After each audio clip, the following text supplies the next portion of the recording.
Imagine a cold, misty morning. 300 warriors stand shoulder to shoulder, their round shields interlocked, axes and swords gleaming. Across the field, an army 10 times their size assembles, a sea of steel and banners, confident in their overwhelming numbers. How could this small band of Vikings not just survive, but emerge victorious? This isn't a myth or a legend. It's a question rooted in the brutal reality of early medieval warfare. What was the secret that allowed these Norsemen to repeatedly challenge and defeat kingdoms across Europe? Stay with me, and we'll unravel the deadly art of Viking combat. To understand how they fought, we must first understand who they were. The Vikings weren't just pirates and raiders. They were a complex society of farmers, traders, explorers, and yes, exceptional warriors. For them, combat was more than just a means to an end. It was a path to honor, wealth, and a glorious afterlife in Valhalla. This warrior ethos was ingrained in them from a young age. Boys were trained in the use of the axe, the spear, and the sword. They learned to be self-reliant, tough, and fiercely loyal to their chieftain and their shield brothers. Their approach to battle was a terrifying blend of discipline and ferocity. The cornerstone of their tactics was the legendary shield wall, or skjaldborg.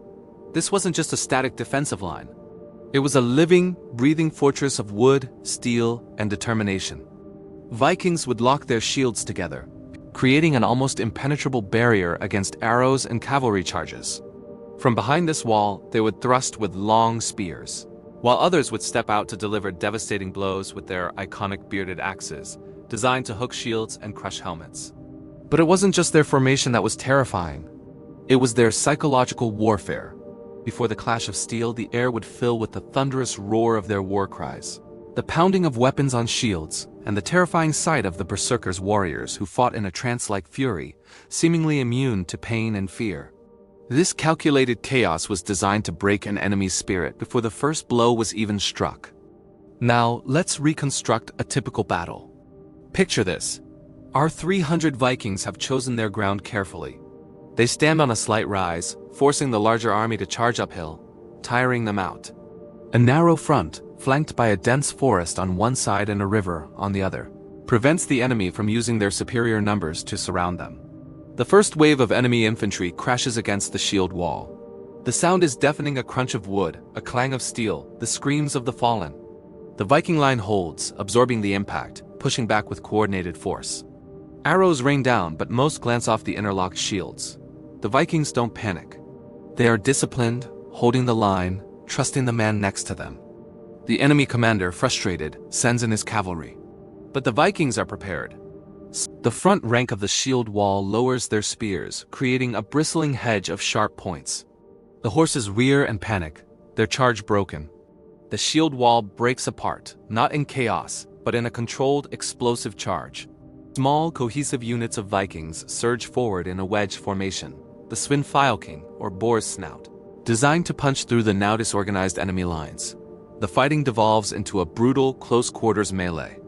This is where the Vikings truly excelled. Their axes, their swords, their ferocity, it's overwhelming. The larger army, tired, demoralized, and now broken into panicked groups, begins to rout. The Vikings, masters of the pursuit, show no mercy. What began as a desperate defense has turned into a decisive, shocking victory. So what made them so consistently successful against the odds? It boils down to a few key strategic advantages. First was mobility.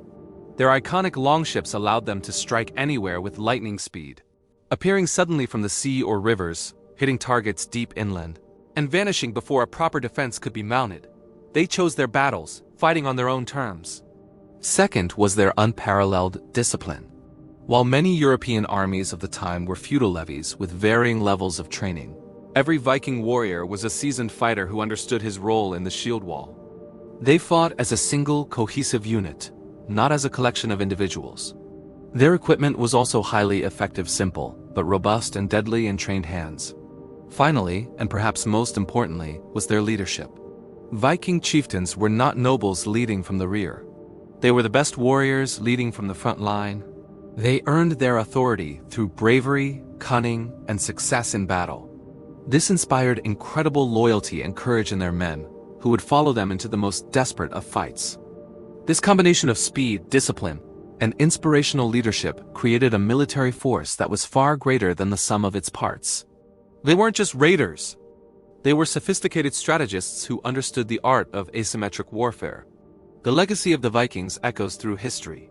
Their tactics and warrior spirit didn't just terrorize Europe, they reshaped it. They founded cities, established kingdoms, and their descendants, the Normans, would go on to conquer England and Sicily, forever changing the political and military landscape. The principles they mastered: speed, surprise, choosing your battlefield, and the psychological impact of shock and awe are still studied in military academies today.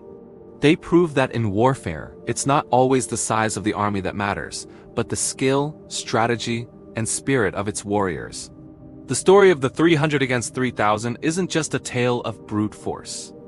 It's a timeless lesson in how a well-led, disciplined, and motivated force can overcome seemingly impossible odds. Thank you so much for joining me on this journey back to the Age of Vikings. If you found this fascinating, make sure to hit that like button and subscribe for more deep dives into the history of warfare. Let me know in the comments what other legendary warrior cultures you'd like to see us cover next. Until then, stay curious. Don't forget to like it and subscribe.